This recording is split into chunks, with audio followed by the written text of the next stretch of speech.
Hari ini jelas saya akan mempresentasikan fotografi dan momen. Fotografi dan momen itu selalu digadang-gadang bahwa fotografi fotografer itu digadang-gadang sebagai junkie momen.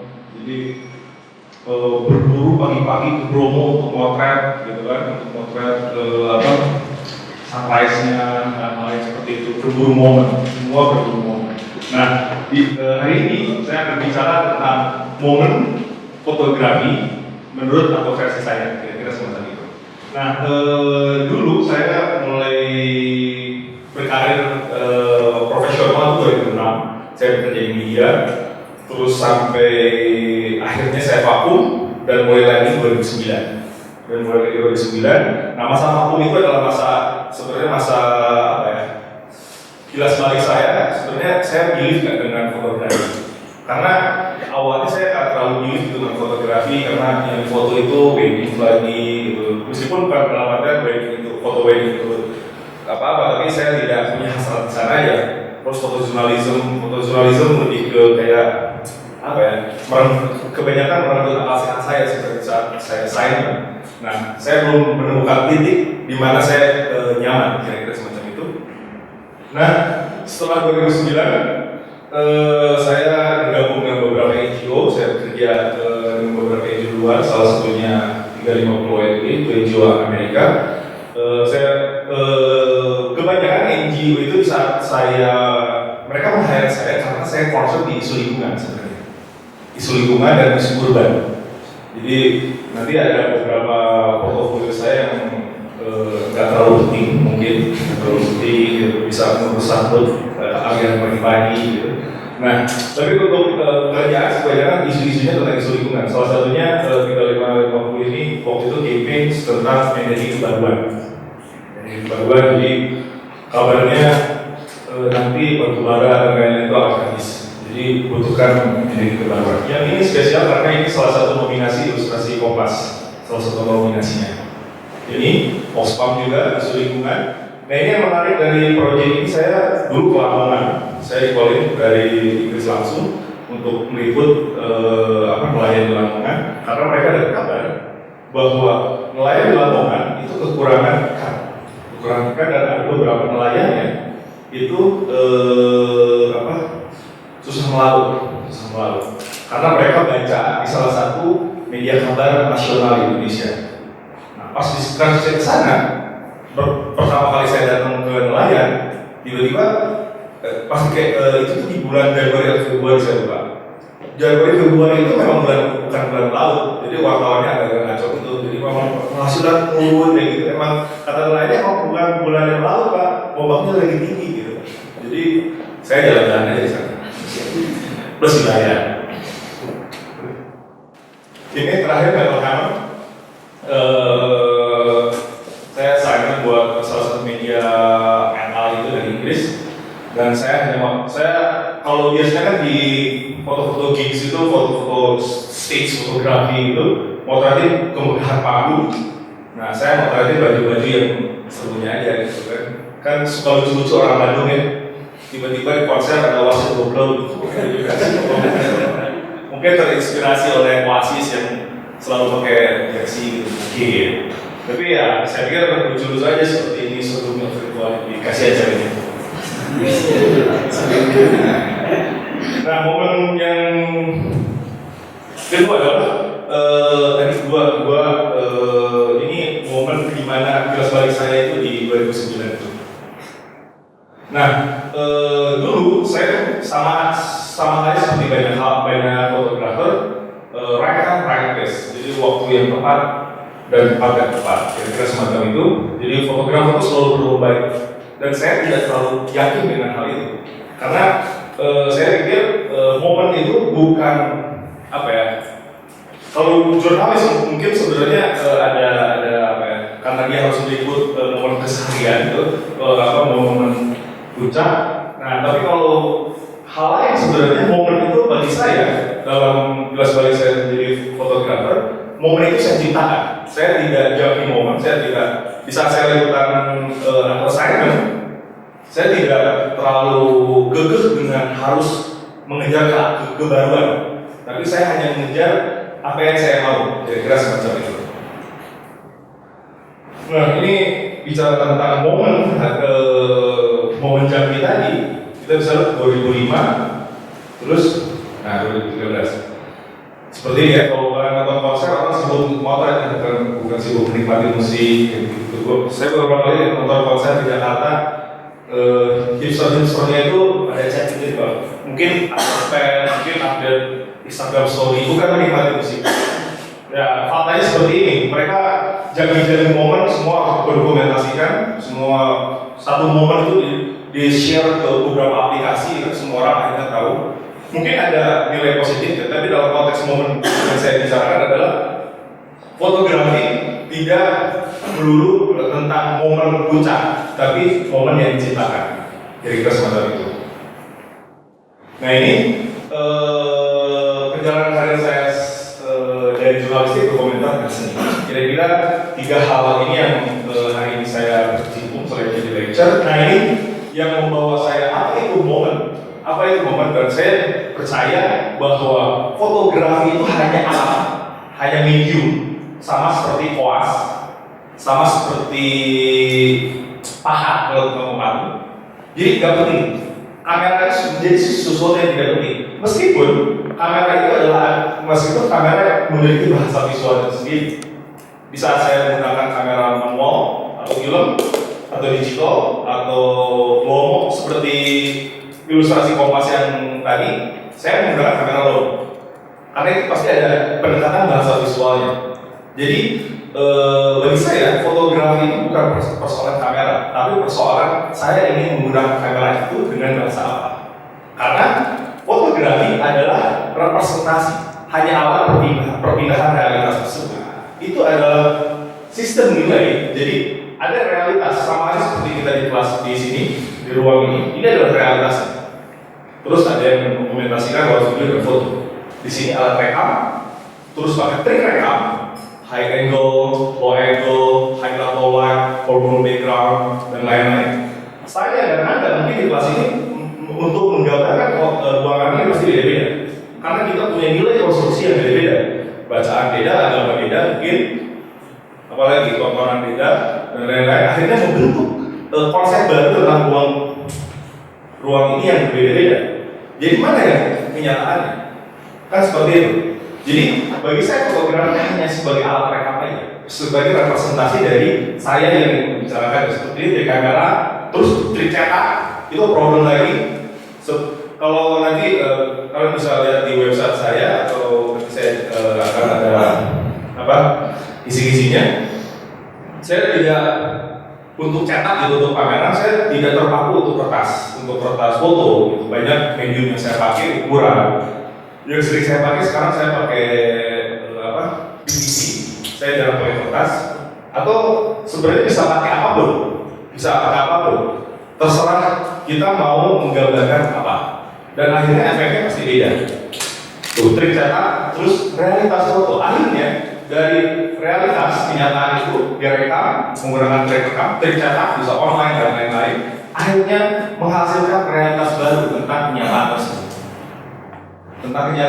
Akhirnya menjadi realitas baru. Realitas apa? Ya realitas fotografernya yang memiliki konteks ideologi. Baru masuk ke masyarakat. Masyarakat akhirnya terkonstruksi, tercekoki terhadap realitas yang saya bawa. Nah, baru ada sistem nilai baru. Itu yang membuat saya percaya bahwa fotografi hanya medium.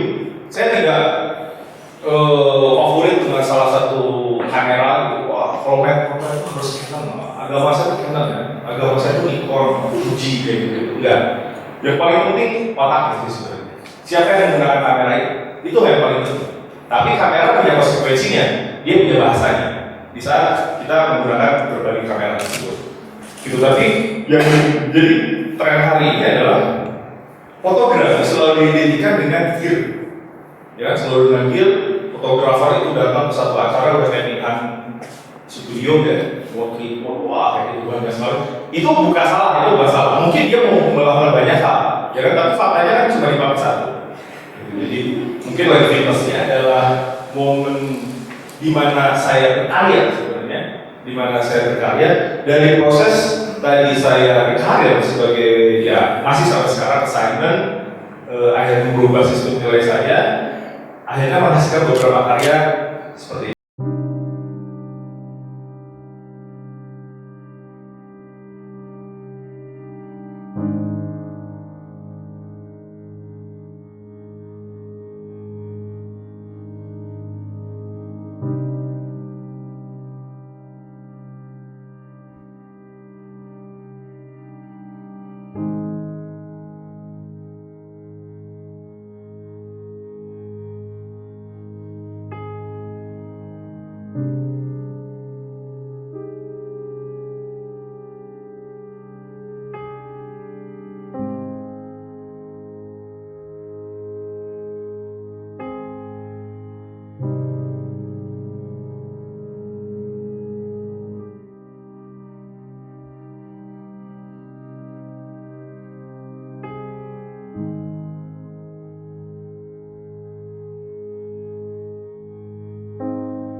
Nah ini salah satu proyek saya yang berjudul X.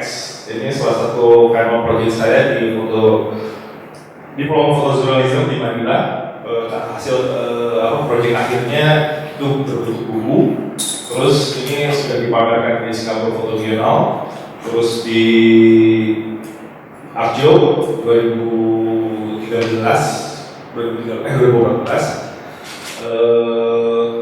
dan di beberapa tempat.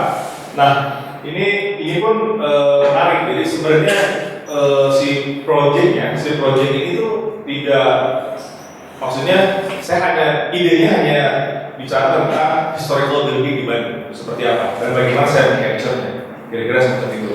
dari research saya tentang historical building yang akhirnya saya memutuskan menggunakan medium Hasselblad panoramik.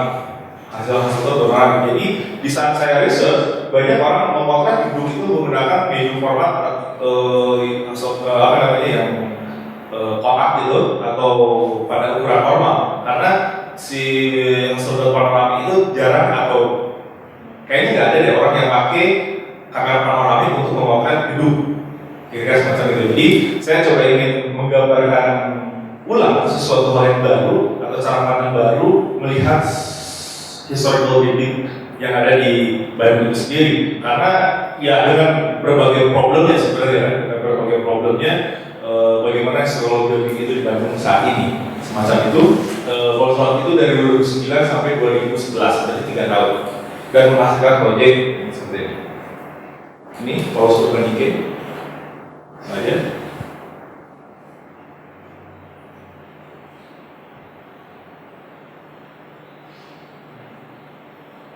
Lihat ya. Ini idenya sebenarnya berubah-ubah sebenarnya. Berubah-ubah. Saya awalnya ingin menghentikan kotak gitu kan, menghentikan kotak. Terus ya awalnya bolos terus saya awalnya itu saya 2009 dapat assignment di Idul Fitri, tapi bukan di jam Idul Fitrinya, siangnya. Terus akhirnya saya pulang kampung kan, terus saya ngapain, orang lain sholat id terus makan ketupat, saya cobain aja bolos terus keliling kota. Di situ wah seru juga ya, kota kosong dan lain-lain. Idenya hanya awalnya paus gitu kan, awalnya hanya bagaimana membuka sebuah kota gitu kan. Beradabnya referensi dan lain-lain. Proyek saya itu mentah gitu kalau idenya hanya membuka kota. Tahun berikutnya saya lanjut lagi melihat kota lagi, terus menulis beberapa tempat. Sebenarnya karyanya banyak, menulis beberapa tempat, terus akhirnya saya mau pulang. Di situ saya di 2010 itu baru saya dapat ide tentang proyek ini, Paus Urbanike, bagaimana menghentikan dan menuju kehancuran sebuah kota, kira-kira semacam itu. Idenya adalah di saat saya datang ke Car Free Day. Jadi Car Free Day, idenya adalah bagaimana mengistirahatkan kota sebenarnya dari emisi dan lain-lain. Mungkin kalau kalian datang ke Car Free Day hanya sepedahan itu masih apa, atau jalan kaki dan lain-lain. Tapi kan faktanya ada yang nge-DJ lah, ada yang main musik yang pakai sound dan lain-lain, ada aksi panggung. Akhirnya kan pemborosan global itu hanya sampai jempol gitu, seperti itu. Sama halnya seperti campaign beberapa NGO gitu kan, matikan listrik cuma beberapa menit men gitu kan, terus selanjutnya party gitu. Ya mungkin kalian tahu nanti beberapa waktu lagi ada kayak gitu. Terus campaignnya pakai musisi, terus pakai musik lagi, pemborosan lagi gitu akhirnya. Ya semacam itu. Jadi akhirnya isu-isu tentang apa ya, lingkungan itu semacam kayak apa ya, greenish new black gitu, greenish new black seperti kue cubit gitu kan. Akhirnya so green sampai kue cubit sampai green gitu kan, terlihat lingkungan. Nah sebenarnya itu kritik terhadap lingkungan sekitar saya sebenarnya lihat di situ, bahwa saya melihat bahwa bumi itu istirahatnya hanya beberapa jam mungkin, dari jam 6 sampai jam 7. Itu sebenarnya idenya si Paus Urbanike itu, bahwa kritiknya adalah kapan bumi itu istirahat, karena bumi itu kayak angus itu dipakai terus, bumi itu angus dipakai terus, dan waktunya istirahat ya salah satunya mungkin di perayaan. Dan acara-acara lingkungan akhirnya ya, seperti seremonial aja.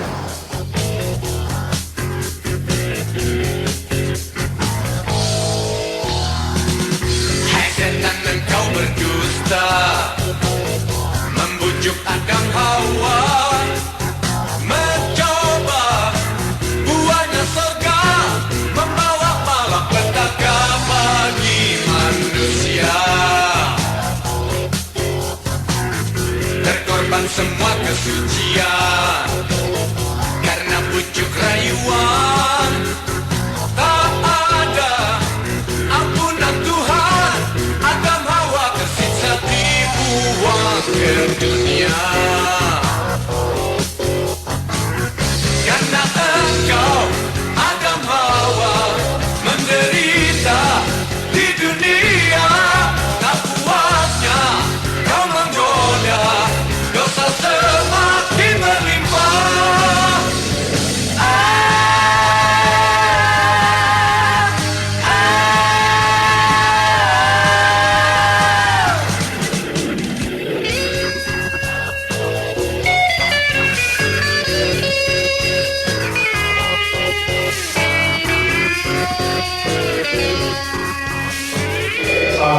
saya yang agak lama, Heterotopia.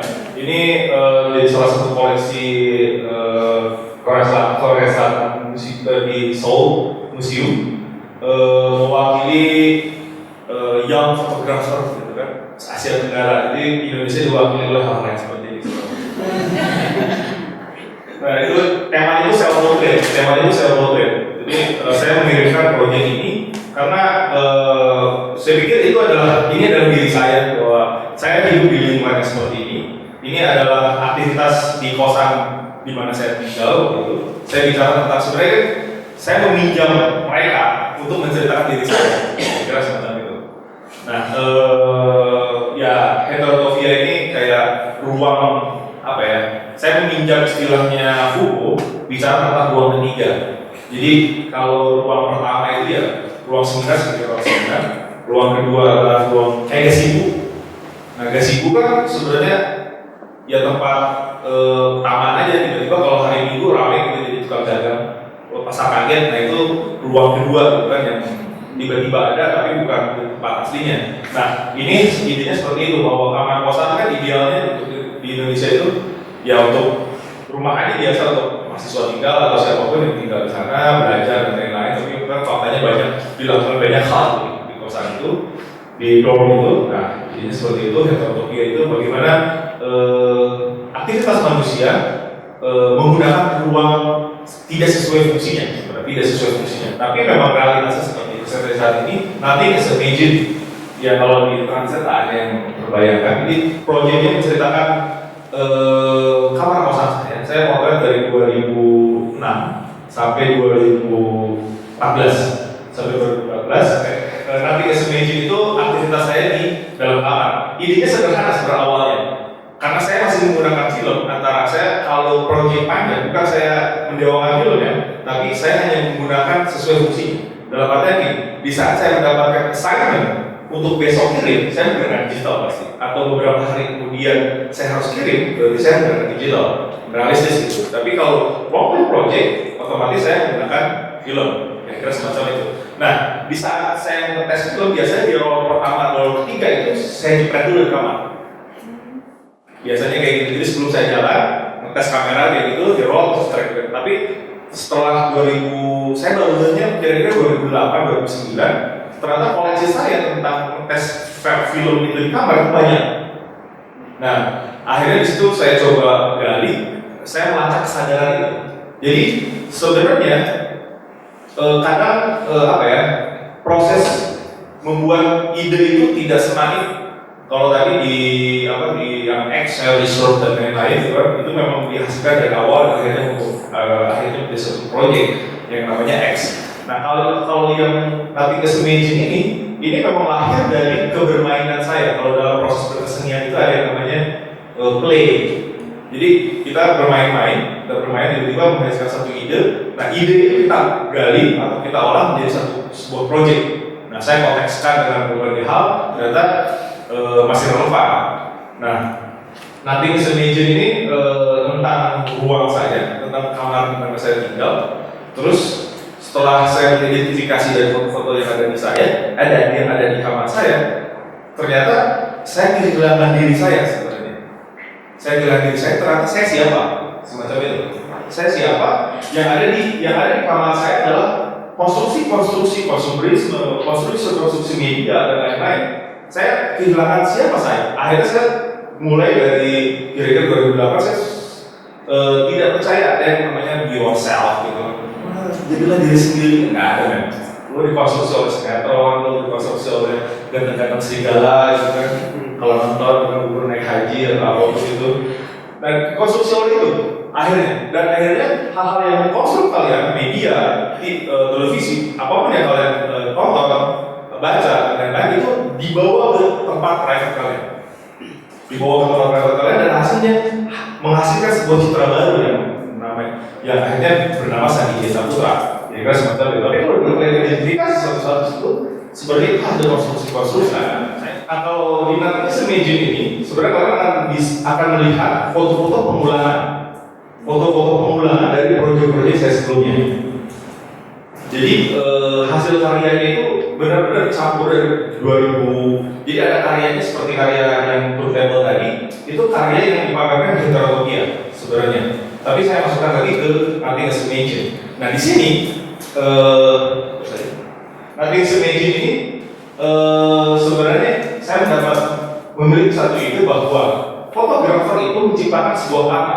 Seorang visual ya, seorang pekerja kreatif itu menciptakan sebuah kata. Jadi seperti ini, frame ini adalah kalimat yang saya buat. Jadi kalimat ini berhak untuk proyek-proyek saya sebelumnya. Sama aja seperti saya membuat puisi gitu kan. Kata di mana itu bisa saya pakai untuk puisi-puisi saya selanjutnya. Saya percaya ini bahwa frame-frame yang saya buat itu saya bisa pakai ke proyek-proyek saya dulu sesuai konteksnya. Kira-kira semacam itu. Nah jadi kalau nanti coba lihat di website saya sebenarnya ada beberapa proyek yang lahir dari proyek-proyek saya sebelumnya. Ini disempatkan di Galeri Hidayat. Formatnya seperti ini saya satu tembok besar dengan berbagai macam plakat, berbagai macam frame. Itu menghasilkan narasi yang beda-beda juga. Menghasilkan narasi yang beda-beda karena saya mencampur ide-idenya yang beda-beda juga. Seperti dia harus menghasilkan narasi yang beda-beda di setiap frame-nya. Menghasilkan satu opini ya bisa apapun akhirnya pembacaannya. Tapi saya menggiring audiens tidak pada satu benang merah gitu. Terserah masuk yang datang sebenarnya saya tidak memaksakan kehendak foto ini harus dibaca dengan A, B, C, D. Nah, setiap ruang itu menghasilkan narasi yang beda juga. Makanya saya selalu merespon si ruang tersebut. Jadi pameran foto tidak harus menggunakan frame seperti ini. Jadi foto itu udah dua dimensi kan, udah dua dimensi itu udah takdir. Tapi di saya pendapat bahwa di saat dia hadir di satu ruang yang tiga dimensi, nggak harus menjadi dua dimensi juga. Dia bisa berkomunikasi dengan tiga dimensi atau apapun itu, dengan video atau apapun itu. Jadi foto tidak bisa dipamerkan, tidak harus menjadi dua dimensi kembali. Macam ini sebenarnya akhirnya merespon ruang-ruang di mana si foto itu saya tempel. Paling segitu presentasi dari saya. Terima kasih. Assalamualaikum. Silakan kasih tahu nama dulu, mungkin dari mana? Nama saya Cesar, bisa menguatkan. Oke. Saya pernah nggak kejenuhan atau stagnansi gitu. Gue udah bingung banget, udah konsep kayaknya udah segala macam teknik dari kagakan akhirnya jenuh gitu. Gue bingung mau ngapain lagi, akhirnya meninggalkan kamera gitu. Gimana atasinya gitu?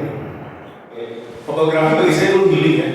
Jadi kayak masa penyembuhan itu kalau lagi bad mood, motret, reportage kayak gitu. Di saat saya itu jadi profesi, udah beda aja gitu. Udah menjadi profesi itu jalan assignment ke mana gitu kan. Dulu tuh kayak karena dulu itu jarang assignment keluar, akhirnya sangat menyenangkan kan. Kalau itu dilakukan terlalu sering itu udah beda juga. Akhirnya deadline lagi gitu. Jalan-jalan kemana sudah nggak dinikmati, sudah kerja aja. Yang paling benar ya biasanya kalau saya traveling ya saya jangan motret serius ya, tapi kemana-mana saya selalu bawa kamera sebenarnya. Intinya sih kalau saya kemana-mana selalu bawa kamera, tapi proses itu ngalir aja, jadi nggak usah dipaksa, lemesin aja, nggak usah ditahan gitu, lemesin aja. Nggak bisa juga. Nah, pas-pas saya ini ya saya relax aja sih, motret, baca dan lain-lain. Kalau ada sign ada apa ya lakukan aja. Nah, jadi sebenarnya ada rumus harus gabung kamera atau apa.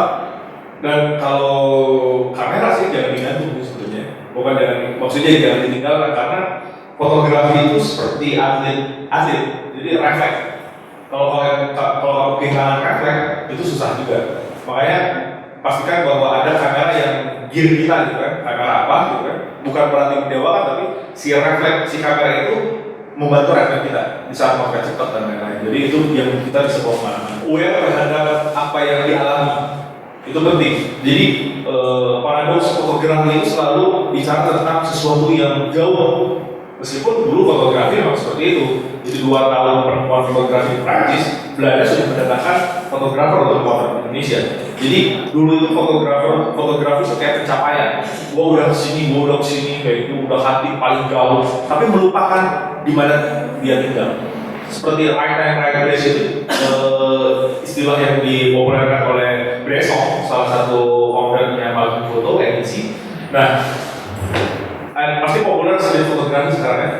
Populer semua orang naik kamera jalan-jalan di toko gitu kan, sosok teriak gitu kan. Nah itu sudah dilakukan setelah perang dunia kedua kan, itu jadi nggak canggih sebenarnya. Itu sudah dilakukan dari perang dunia kedua. Itu fotografer itu udah jenuh potret perang. Jadi gua potret apa lagi? Akhirnya jalan-jalan kota semacam itu. Jadi ya akhirnya aware terhadap segala apapun sih sebenarnya. Nah makanya seperti foto-foto saya kan sebenarnya foto-foto yang dihasilkan dari keseharian saya. Jadi fotografi tidak harus istilahnya kan hunting foto ya, hunting foto terus yang paling aneh hunting foto modelnya ada tapi hunting gitu ya. Hunting foto model kan itu ada sebenarnya kan. Cuma ya udahlah, apa kan mungkin waktu itu Google Translate-nya belum maksimal. Paling gitu aja sih. Justru saya mau nanya nih, menarik juga nih. Bagi di fotografer handal dengan kamera sekarang kan semuanya bisa jadi saya fotografer dengan iPhone 7 misalkan ya, semua bisa jadi filmmaker, semua bisa jadi fotografer. Jadi tantangan misalkan kita sebagai mungkin kalau dalam belajar atau punya S1 di dalam katakanlah jurnalistik misalnya atau jurnalistik, bagaimana Kang Tani sekarang itu ada maknanya apa enggak? Karena semua sekarang everyone is photographer. Betul, di era digital sekarang ya semua orang mau kayak video upload itu sudah kayak banjir foto sebenarnya. Itu sudah dikritik di Guggenheim, salah satu museum Guggenheim. Ada satu fotografer, dia ngeprint semua foto yang ada di Flickr. Jadi dia buat Flickr. Terus followers yang dia ikutin semua fotonya di print semuanya. Semua print disimpan sampai akhirnya membunuh di museum. Jadi si fotonya itu udah kayak banjir foto, udah nggak ada gunanya. Dalam artian di situ yang bisa membedakan foto ya aktivitas potret, aktivitas dan fotografer itu ada idola. Idola itu istilah tentang kehasan si artis. Kehasan si artis seperti kalau NGO mata saya pasti isu lingkungan. Atau biasanya kalau saya pameran di galeri pasti yang kadang-kadang kayak ini yang nggak penting gitu. Kok muntah dia ada galeri kayak gitu. Itu adalah pasti rata-rata orang kalau rebrandingnya bisa terfoto ini foto sukses, foto semacam itu.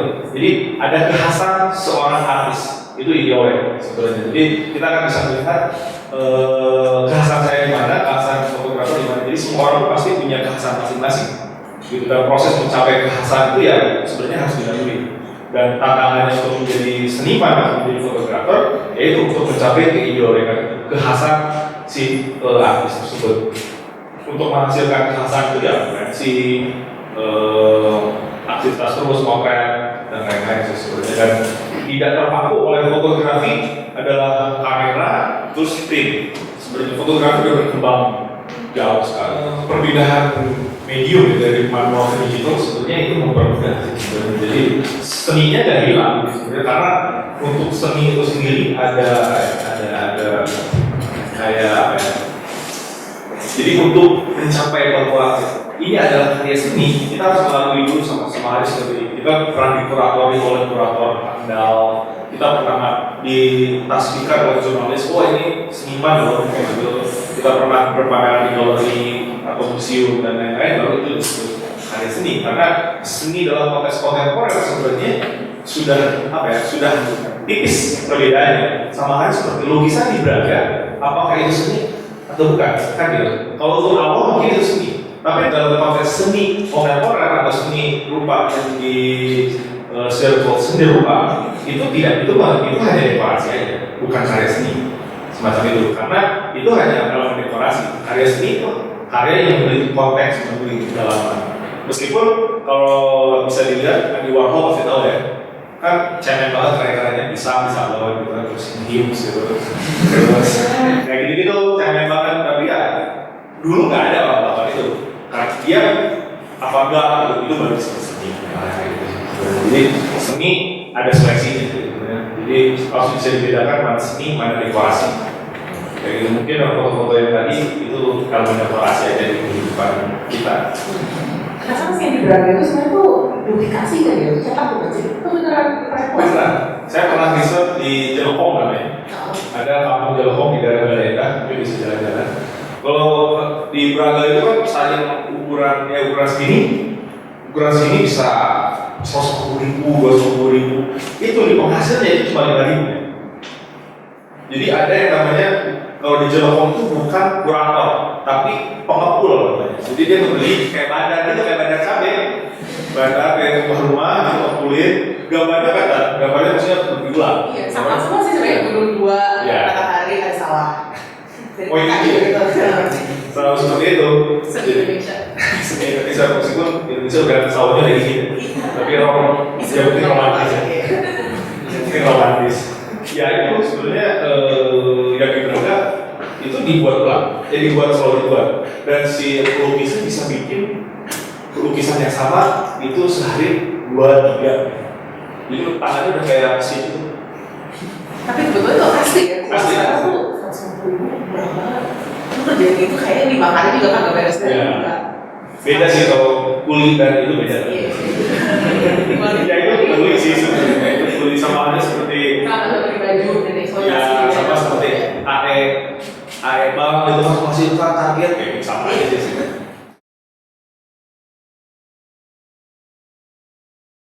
Sekarang kalau kita bisa lihat ada juga seniman yang mencetak foto Instagram kalian. Kita kan nggak tahu saya kayak duluan itu kan kita cetak semua. Sekarang apa itu? Kalau lihat baju saya, kayak kalau saya ada acara pasti saya memikirkan konteks dalam tema yang kita bawa di teknologi. Karena ini baju ini adalah foto yang akhirnya di Photoshop dan bikin baju itu kan inovasi. Karena memang kita sekarang nggak ada uang untuk cetakan, orang sekarang siapa sih cetak? Udah jarang ya mas mau cetak 4 kali 6, 5 kali 7, film cuci cetak gitu zaman dulu. Sekarang kayak nggak ada lagi. Jadi sekarang inovasinya mungkin sekarang digital print karena makin murah untuk bagian ranah fashion, bagian ranah digital graphic design, bikin tote bag segala macam itu kan memang lebih inovasi. Apakah itu jalannya betul dan boleh dieksploitasikan? Kodak itu tidak bangkrut, yang bangkrut itu perusahaan kameranya, filmnya enggak. Fuji ya ada perkembangan di situ. Malahan sekarang ada penemuan darkroom portable. Ada yang pernah tahu? Itu ada darkroom portable yang kalian bisa ganti kemana aja, terus langsung cuci dan itu langsung beres gitu. Jadi itu lebih gampang. Sebenarnya lebih mempermudah. Saya tidak anti manual, tidak anti digital. Sebenarnya saya sangat mengikuti perkembangan zaman itu. Tapi yang paling penting dari perubahan zaman itu adalah apa yang ingin kita sampaikan. Seperti itu paling penting. Narasi kita apa? Maksudnya apa? Karena jangan sampai menjadi manusia yang tidak melakukan sesuatu tapi tidak tahu apa yang kita lakukan. Semacam itu, di saat saya menggunakan digital maksudnya ini, di saat saya menggunakan logo saya maksudnya ini dan lain-lain. Sebenarnya narasi itu yang paling penting, result itu yang paling penting ketimbang update tapi sebenarnya apa yang dia lakukan nggak tahu. Semacam itu, dan perubahan zaman itu konsekuensi dunia digital sekarang semarak ya itu konsekuensi zaman karena meskipun memang ada jalannya. Tapi saya juga percaya bahwa yang manual itu tak akan kehilangan juga. Tapi mungkin skupnya akan sedikit semacam itu. Orang dulu belum tiga apa ini sekarang masih ada. Malah di Amerika malah ada ATM koran. Jadi orang tetap nyaman aja pak baca kertas itu sama itu. Jadi sebenarnya ya meskipun materi ATM itu materi digital tapi tetap di print gitu karena dia megang kertas. Lebih print on demand ya katanya. Semacam itu. Jadi ya saya pikir yang manual itu tetap ada tapi mungkin nggak terlalu banyak. Kira-kira ya itu tetap positif sih. Saya sangat tertarik dengan inovasi sama halnya seperti dahulu tadi. Dahulu itu dulu saya harus tiap nyuci film itu harus pakai tas yang besar riuh gitu. Kalau sekarang pakai kotak sebesar semacam Tupperware gitu bisa nyuci langsung dan di dalam keadaan terang.